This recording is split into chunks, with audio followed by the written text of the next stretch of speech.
잘 보냈어요. 뭐 했어요? 태극기 달았어요. 네. 자, 벌써 띄어졌네요. 얘들아, 혹시 이렇게 저 차 잘 보지는 못했을 건데, 저 차 무슨 차예요? 어느 브랜드예요? 알아요. 역시. 네, 맞아요. 선생님, 저 차가요. 2016년도인가 그때는 사는 사람이 지금으로부터 몇 년 전이죠? 16년도면? 어? 한 6년 맞나요? 그때만 해도 사람들이 저 차 처음 나올 때 망할 거라고 막 안 샀대요. 그래서 저 차 회장이 누구죠? 일론 머스크가 그때 당시는 2016년도까지 샀으면 충전도 평생 공짜. 그다음에 저 차 이제 운영 체제를 하려면 인터넷도 필요한데 인터넷도 평생 공짜로 해줬대요. 그런데 하여튼 어떤 되게 영국에서 이렇게 되게 성공한 어떤 우리나라 교포인 분이 그때 저걸 샀는데 테슬라에 대한 무한 신뢰가 있더라고요. 그래서 그분은 테슬라 주가가 떨어질 때마다 더 산대요. 그러면서 자기는 너무 신뢰한다고 막 이런 말을 했었던 게 기억나요. 그러면서 선생님은 그 말을 들으면서 이 생각이 들었어요. 오늘 제목인데 한번 같이 볼까요? 아까 그 아저씨는 테슬라는 누구도 막을 수 없다고 생각하듯이 선생님은 이렇게 생각했어요. 자, 우리 같이 한번 큰 소리로 제목 읽어보자. 시작. 누구도 막을 수 없는 하나님의 복음. 오늘 제목은 바로 이거예요. 저 옆에 그림이 좀 요상하죠? 이따가 설명해 줄게요. 자, 오늘 본문은 사도행전 12장 말씀입니다. 우리 예담 친구들, 예꿈 친구들 아마 제자 훈련에서 봤던 본문이지 싶은데 우리 이렇게 A팀, B팀에서 A팀 먼저 읽고 B팀 한 절씩 이렇게 돌아가면서 읽을게요. 그리고 마지막 절은 같이 읽도록 하겠습니다. A팀 준비됐죠? 자, 어른들 다 포함입니다. 시작. 헤롯 아그리파 왕은 교회에 속한 몇 사람을 박해하려는 계획을 가지고 그들을 사로잡았습니다. 그는 요한의 형제 야고보를 칼로 죽였습니다. 헤롯은 유대인들이 이 일로 기뻐하는 것을 보고 베드로마저 잡으려 했습니다. 그래서 베드로는 감옥에 갇혔고 교회는 베드로를 위해 하나님께 열심히 기도했습니다. 주님의 천사가 즉시 헤롯을 내리쳐서 헤롯은 벌레에 먹혀 죽고 말았습니다. 다 같이 하나님의 말씀은 흥왕하여 더하더라. 아멘. 자, 오늘 성경에 있었던 사건을 한번 우리 차례대로 그림 놓기 한번 해볼까요? 차례대로 그림 놓기. 자, 빨간색 바탕화면에 저기 가재같이 보이지만 저게 사람이에요. 헤롯 아그리파 1세입니다. 네, 저게 1번 그림이라고 칠게요. 이게 1번이에요. 제일 먼저. 헤롯 왕이 정말 유대인에게 좀 유대를 다스리던 왕이었는데 인기를 얻고 싶어서 제일 그리스도인들을 핍박하려고 마음먹었어요. 그리고 여러분이 알듯이 야고보를 제일 먼저 순교자가 되게 죽였어요. 칼로 찔러 죽였다고 되어 있어요, 성경에. 자, 그 다음에 무슨 그림이 와야 될까? 위에서부터 1, 2, 3, 4, 5, 6이면 몇 번 그림일까요? 그 다음 뭘까? 자신 있게. 6번이라고 여기서 누가 말하는데 맞아요. 저기겠죠. 누가 감옥에 갇히게 되었죠? 야고보가 죽으니까 유대인들이 좋아하는 거야. 그래서 이것 봐라. 그러면 제일 예수님의 수제자인 베드로를 한번 죽여봐야 되겠다 하고 이제 조금 있다가 죽일 생각으로 이제 무교절이라서 잠시 감옥에 저렇게 가둬두었대요. 자, 그 다음에 뭐가 와야 될까? 저렇게 되죠. 어떻게 됐을까요? 1, 2, 3, 4, 5, 6. 몇 번째 그림일까?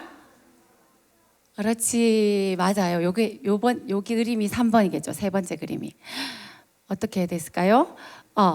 유대에 있던 예루살렘에 있던 교회들이 이제 정말 베드로가 잡혀가고 야고보는 이미 죽고 굉장한 위기를 맞았죠. 그래서 정말 함께 모여서 마가의 집에 모여서 성경에 보면 우리 수윤 성경에는 하나님께 열심히 기도했다고 돼 있고 어른 성경에 보면 간청 어린 기도를 드렸다고 했어요. 알았죠? 그 다음에 뭐가 와야 될까? 이렇게 기도했을 때 그렇지 잘했어요. 1학년이죠 역시. 네, 유치부 잘 알겠죠? 자, 그 다음 그때 천사가 나타나서 정말 자동문이 저때 생겼나 봐요. 옥문이 막 자동으로 열리고 천사와 함께 족쇄가 풀리고 이런 일들이 일어났어요.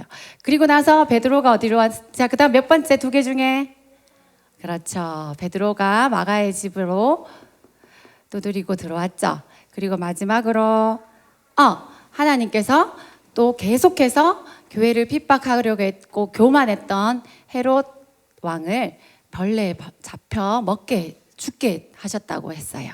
자, 이렇게 오늘의 성경 이야기가 이렇게 흘러가요.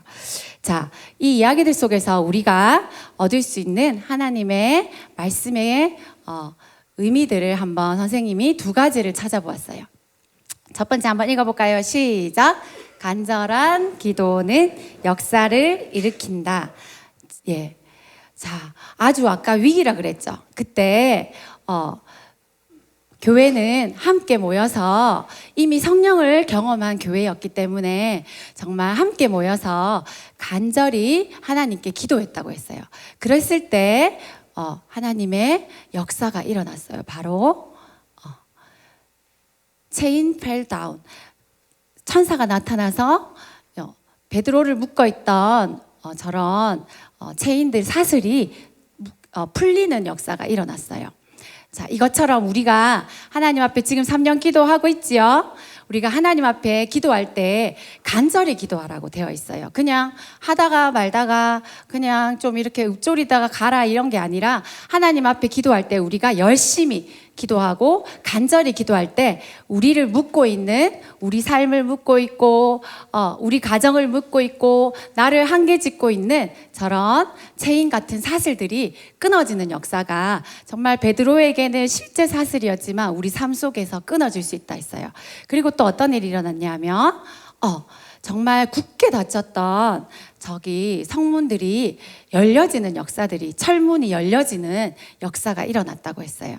그래서 우리가 하나님 앞에 기도할 때 절대 되지 않을 것 같고 내 삶에 이런 일이 있겠어 하는 그런 일들이 열려지는 역사가 우리의 간절한 기도 가운데 하나님의 역사로 이루어진다고 했어요. 자, 그리고 우리 자, 베드로가 왔어요. 베드로가 저 모든 쇠사슬이 끊어지고 철문이 축축축축축 열려서서 그리고 천사가 이제 사라졌죠. 그리고 도착했을 때 마가의 집에서 두드렸어요. 문을 열어달라고.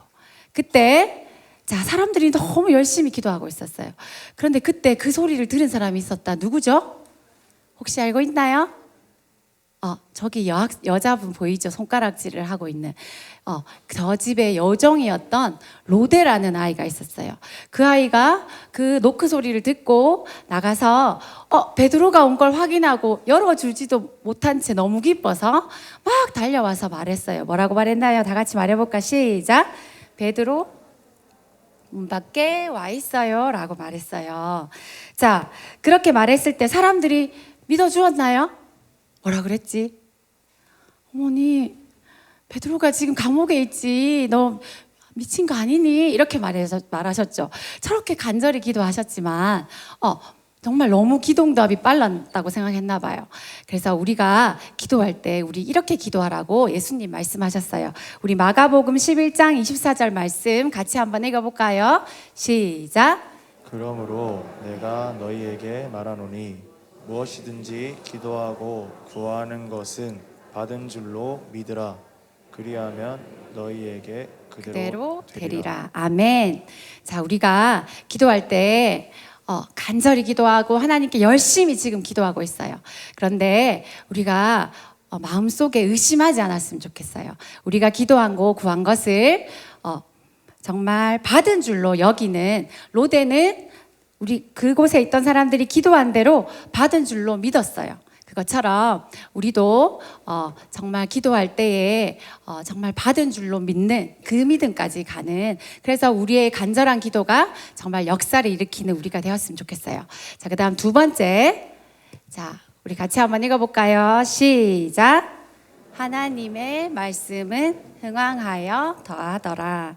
자, 아까 헤롯 대왕이 헤롯 왕은 굉장히 이렇게 겉모술수도 빠르고 굉장히 어떻게 내가 뭐 어떤 것을 하면 나에게 이득이 될지 이런 걸 너무나 잘 아는 그런 왕이었어요.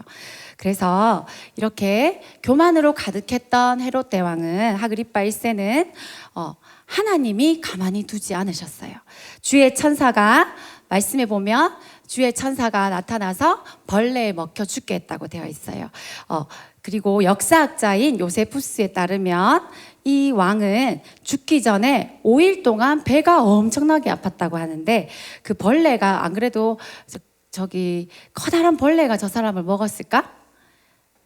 그러기보다는 봤을 때는 회충 있죠. 우리 왜 음식 같은데 같이 묻어 있는, 그런데 뱃속에 들어가면 그것들이 막 이렇게 장을 막 건드려 가지고 사람이 막 고통스러워하다가 죽는데요. 예, 그래서 아마 큰 회충이 뱃속에 들어가서 죽음에 이르렀을 것이라고 말했어요. 교만했던 교회들을 떨게 만들고 핍박했던 그런 교만했던 헤롯 대왕을 하나님께서 간섭해 주시고 처치해 주시고, 오늘 우리가 그루터기 찬양했을 때 하나님께서 간섭해 주셔서 정말 하나님의 말씀은 계속 막히지 않고 정말 계속해서 초대교회는 커져가고 있었다고 말해요. 그리고 이 모든 일을 겪었던 베드로는 베드로전서 1장 24절 25절에서 이런 경험, 헤롯에 죽임 당할 뻔한 이런 경험들, 교회의 큰 위기를 교회 초대교회 초기에 겪었던 베드로는 이렇게 베드로전서에서 말하고 있어요. 우리 같이 한번 읽어볼까요? 시작. 모든 인간은 풀과 같고 그들의 권력도 들의 핀 꽃과 같으니 풀은 시들고 꽃은 떨어지나 주의 말씀은 영원히 살아있다. 아멘.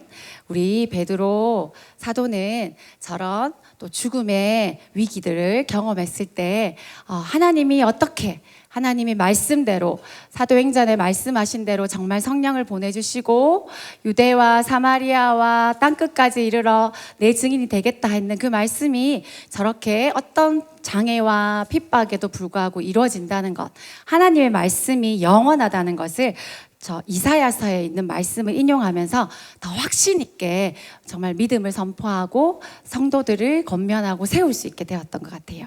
자, 그러면 이 두 가지 말씀을 선생님이 보았는데요. 우리가 이런 삶을 살았던 사람들을 오늘 예로 한번 보기를 원해요. 자, 선생님이 처음 아까 제목에 보여줬던 이 그림 기억나요? 좀 어떤 그림 같아요? 뭐 하는 그림 같아요? 때리는 그림 같아요. 맞아요. 예, 때리고 있는 거 맞아요. 망치로 지금 철을 달구어 가지고 대장장이가 모양을 만들고 뭐 제품을 만드는 그런 장면이래요. 저 모습이. 자, 바로 이 선생님은요, 목사님께서 이번 오로지 기도회 때 또 여러 설교 중에서 이 사람들 말씀을 많이 하셨어요. 다 같이 한번 읽어볼까? 시작. 위그노. 위그노 말씀을 많이 해주셔서 선생님이 저게 뭘까 좀 더 자세히 알고 싶다 이런 마음이 들었었어요. 자, 하나님의 말씀대로 살았던, 그래서 그 시대의 많은 자들에게 영향력을 끼쳤던 위그노에 대해서 한번 봐요. 자, 오늘 말씀과 같이 이들은 프랑스의 카톨릭, 교황이 이끄는 카톨릭 교회가 아니라 정말 이제 성경 말씀을 말씀대로 살고자 하고 말씀을 그대로 믿고자 하는 프랑스에 살던 우리처럼 예수님을 믿는 기독교인들이었대요. 그래서 이 사람들은 1500년 초부터 16세기, 17세기, 18세기, 3세기, 300년 정도, 그리고 더 길게는 500년 동안이나 많은 박해를 받은 사람들이라고 해요. 자, 그래서 이 사람들을 상징하는 그림이 바로 저거라고 합니다. 바로 망치와 뭐라고요? 모루라고 해요. 저기 망치는 여러분 다 잘 알 거고, 저기 평평하게 자, 조개 망치가 바로 박해하는 사람을 뜻한대요. 위그노를 박해하던 그 당시에 정부와 그리고 가톨릭 교회의 사람들, 이런 사람들을 말하고요. 그다음에 요거는 저기 이렇게 판 있죠. 널딱한 철판 같은 아주 튼튼한 저런 달군 철을 놓고 때리는 저 장소를 바로 저기가 모루라고 하는 건데, 저게 바로 위그노를 의미하는 그림이래요. 근데 저기 그림에 보면 뭔가 특이하지 않나요? 조금 자세히 보면 보이나? 자, 선생님 보니까 신기한 게 있었어요. 내 귀퉁이에 막 글자가 적혀 있죠. 맞나요? 자, 저기에 있는 글자가 바로 뭐냐 하면 이런 말이래요. 한번 읽어볼까요? 시작. 아무리 아멘. 자, 위그노들이 저기에 글귀를 적어놨대요. 아무리 망치질을 해도 너희 박해자들이 우리를 괴롭히고 핍박해도 우리는 쇠기 때문에 절대 달아 없어지지 않는다라고 말하면서, 저기 보면 그림에 자세히 보면 망치가 어떻게 되고 있나요? 부러지고 있어요. 자, 그래서 저 윗부분의 그림에 보면 이런 게 나온대요. 망치가 뭐 하고 있어요? 부서지고 있어요. 너희가 아무리 우리를 내리쳐도 너희 망치만 달아 없어질 뿐이야. 그리고 우리는 하나님의 말씀이 있기 때문에 우리는 결코 없어지지 않을 것이야 하고, 위그노들은 그 오랜 기간의 핍박 속에서도 저 그림을 그리면서 저 그림을 보면서 서로 격려하고 말씀을 의지했다고 해요. 자, 그래서 지금 박물관에 가면 저런 그림들이 있는데, 저런 성경책들이에요. 저게 위그노들이 당시 감옥에 잡혀가서 또는 이렇게 뭐 서로 막 신고를 했대요. 돈을 주고 그랬기 때문에. 그래서 마치 좀 북한하고 비슷한 것 같아요. 그래서 이렇게 몰래 저렇게 굉장히 작은 성경책은 진짜 여러분 손가락만 할 것 같아요. 아마 우리 작은 친구들 저렇게 작은 성경에 저기에도 막 이렇게 말씀을 적고 그 말씀을 읽는 데에 정말 헌신했다고 합니다. 그리고 이거는 그 사람들이 예배하는 모습을 그린 건데요. 저기 보면 여러분 같이 어떤 애들도 보여요? 모든 세대가 함께 보였고, 지금 1층에 보면은 뭐가 하나도 없을까요? 창문이 하나도 없대요. 발각될까봐, 보일까봐. 그래서 정말 답답하지만 창문이 하나도 없는 저런 건물에 저런 곳에서 예배를 드렸었고요. 그리고 온 세대가 함께 어떻게 해서든 예배 드리려고 노력했대요. 그리고 광야교회라고 해서 진짜 한 100년 동안 핍박이 정말 심할 때는 외국으로 많이 피신 간 사람도 많았지만, 그러지 못한 사람들은 저렇게 계곡이나 들판에서 정말 그냥 모일 수 있을 때마다 최대한 모였대요. 그래서 저 위에 아저씨가 지금 뭘 쓰고 있어요? 우산을 쓰고 있죠. 그래서 저 아저씨가 파수꾼이래요. 정부군이 오는지 파파라치 같은 그런 잡으러 오는 사람이 오는지를 저 높은 데서 보면서 우산을 켜놓으면 저 밑에 있는 사람이 또 저걸 보고 봉화처럼 우산을 켜놓는데요. 그러면 저걸 보고 안전한 줄 알고 저 자리가 바로 목사님이 강대상인데 저것도 다 이동식으로 막 되어 있대요. 그래가지고 빨리 숨길 수도 있고 해체할 수 있도록. 그래서 저것들이 바로 위그노들의 상징물이라고 하더라고요. 저렇게 해서라도 저렇게 해서 잡히기도 하고 정말 감옥에 끌려간 사람들도 많았고, 하지만 어떻게 해서든지 예배 드리기를 힘썼다고 해요. 그래서 우리 목사님이 말씀하신 것처럼 저렇게 핍박하고 있지만 그 몇백 년 동안 프랑스 안에 저 위그노들의 세력은 계속 확장됐대요. 멈추지 않고. 예수 믿는 사람은 늘어났대요. 그래서 이분들은 삶 속에서 뭐와 뭐를 실천했다고요? 다 같이 시작. 정직한 삶. 맞아요. 삶 속에서 정말 초대교회처럼 예수님 말씀대로 살고 정직하게 살고 성실하게 살고 그렇게 사람들에게 본이 되는 삶을 살았고, 이들이 다 막 여러 나라들로 핍박을 피해 흩어져서도 영국에는 산업혁명을 일으키고, 독일에 가서는 기술혁명을 일으키고, 스위스에 가서는 놀라운 시계 산업을 일으켰다고 목사님께서 말씀하셨고, 이들이 만든 것들은 정말 누구나 다 인정하는 물건들이 되었다 했죠. 그래서 진짜 선생님이 한번 찾아봤어요. 스위스에 저게 다 스위스 시계 브랜드래요. 한번 보세요. 혹시 아는 거 있어요? 시계를 잘 안 차죠? 예. 선생님도 몇 개 이제 알 것 같아요. 롤렉스, 뭐 삐아제, 뭐 이런 정말 전 세계에서 알아주는 정말 훌륭한 시계 산업을 그때 만들게 되었다고 합니다. 자, 그리고요. 목사님이 위그노의 빵은 금방 다 사간다고 했죠. 그래서 선생님도 한번 그걸 자세히 보고 싶었는데 그건 모르겠고, 진짜 이 위그노의 정신을 이어받아 베이커리를 하고 있는 분이 인스타에 있더라고요. 그래서 진짜 위그노의 그런 삶 속에서 말씀대로 사는 그런 모습들이 정말 흥황하여서 계속 펴나갔다고 합니다. 자, 그리고 마지막으로 선생님이 소개하고 싶은 사람은 우리 제자반 교재에 나오는 가족의 이야기예요. 저 부부는 아빠는 제임스 홀이고 엄마는 로제타 홀이라고 해요. 자, 그런데 이 두 사람은 각기 캐나다에서, 아빠는 캐나다 사람, 엄마는 미국 사람인데 우리나라에서 선교사님으로 만나서 결혼을 했대요.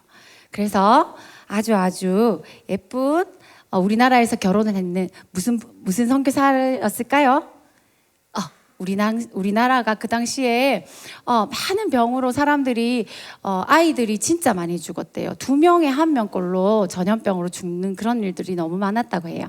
그래서 바로 우리 저 두 선교사님의 자녀들이 저 두 아이였대요. 근데 안타깝게도 아빠 선교사님은 그만 청일 전쟁이 일어났을 때 병사들을 도와주다 돌아가셨대요. 그렇지만 사모님은 떠나지 않고 저렇게 계속해서 두 아이를 데리고 선교 사역을 했었대요. 그런데 저기 너무 이쁘게 생긴 애 있죠? 저 둘째 딸이었던 따님조차도 또 얼마 후에, 아빠가 돌아가시고 얼마 후에 이질이라는 병으로 우리나라 땅에서 또 죽게 되었대요. 그렇지만 이 여자 선교사님은 잠시 3년만 가서 미국에 갔다가 거기서 또 돈을 많이 모금해서 우리나라로 다시 또 돌아오셨대요. 아들을 데리고. 저 아들의 이야기가 바로 우리 제자 훈련 교재에 나와요. 바로 저 아기가요, 다시 우리나라에 와서 또 10년 동안 우리나라에서 막 김치도 먹고 여러분 같이 팽이치기도 하고 우리나라 아이들하고 똑같이 살다가 엄마를 이어받아서 의사가 되기 위해서 또 미국에 잠깐 간대요. 그리고 나서 이 의사가 바로 요 책이에요. 여러분 혹시 도서관에 이 책이 있나 모르겠어요. 그래서 여러분 이 의사 이야기가 그 아이가 자라서 바로 우리 조선을 사랑한 의사 닥터 홀이라는 이야기 책으로 어른들 이야기로는 조선 해상이라는 이야기로 나왔대요. 그래서 이 아이가 다시 의사가 되어서 자기 와이프를 데리고 우리나라에 다시 들어왔대요. 그래서 우리나라에 이때 정말 많은 사람들이 죽는 병이 있었는데 5명에 1명이 이 병에 걸렸대요. 뭘까요, 그게? 기침을 많이 하면서 피도 토하는 결핵이라는 병이었어요. 그래서 이 선교사님께서 이 결핵을 없애는 운동을 부모님의 대를 이어받아서 우리나라에 또 들어와서 정말 일본에게 쫓겨날 때까지 1940년도에 쫓겨날 때까지 또 아내와 함께 정말 우리나라에서 결핵을 퇴치하는 운동을 계속 벌이셨다고 해요. 그리고 우리나라에 더 있고 싶었지만 일본이 쫓아냈어요. 그래가지고 이분은 어쩔 수 없이 인도에 가서 선교 사역을 하시다가 다시 마지막에 죽었을 때는 어디에 묻히길 원했을까요? 맞아요. 이분은 마지막에 어머니가 묻혀있고 아버지가 묻혔고 자기가 어릴 때 여러분처럼 이 초등학교 시절 이 시간을 보냈던 대한민국, 내가 사랑하는 대한민국에 나를 묻혀주세요 하고 유언을 했고, 실제로 저기 서울의 양화진 무덤에 가면 저 로제타 의사 선생님의 모든 가족의 묘가 저기 있다고 해요. 자, 우리 오늘 선생님과 함께 많은 핍박과 환란이 있어도 하나님의 말씀은 흥왕하여졌다는 사도행전 말씀으로 함께 보았어요. 누구도 막을 수 없는 하나님의 복음이 있기 때문에 위그노도 그리고 저 로제타 가족들도 다 정말 많은 가족을 잃는 슬픔을 겪었지만 끝까지 멈추지 않고 기도했고 하나님의 사람들 하나님을 사랑하고 하나님이 주신 영혼들을 사랑한 것처럼 우리 대응의 친구들도 정말 코로나 동안도 너무 잘 견뎌왔어요. 그리고 앞으로는 이제 더 하나님이 이루실 일들을 기대하고 정말 우리도 더 많이 이분들처럼 쉬지 말고 기도하고 하나님의 말씀을 따라 하나님 사랑, 영원 사랑을 멈추지 않는 우리 대은교회 친구들이 되기를 바래요. 자, 우리 손 모으고 함께 기도할까요? 선생님이 여러분을 위해서 기도해 줄게요. 또 반별로 모여서 함께 기도해요. 사랑하는 하나님, 오늘 말씀 속에서 하나님의 확실한 복음을 경험하고 하늘나라의 비전에 자신의 삶을 드린 많은 사람들을 보았습니다. 또 그 일을 하나님은 약속대로 뚜벅뚜벅 행해 주시는 것을 보았습니다. 우리 교회가 마음을 같이하여 함께 기도할 때 어느 누구도 어떤 상황도 막을 수 없는 하나님의 복음을 경험하게 하시고 또 그 복음을 흥왕케 하는데 쓰임받는 복된 우리 아이들의 인생, 우리 교회가 될 수 있도록 해주세요. 이 모든 말씀 예수님의 이름으로 기도드렸습니다. 아멘.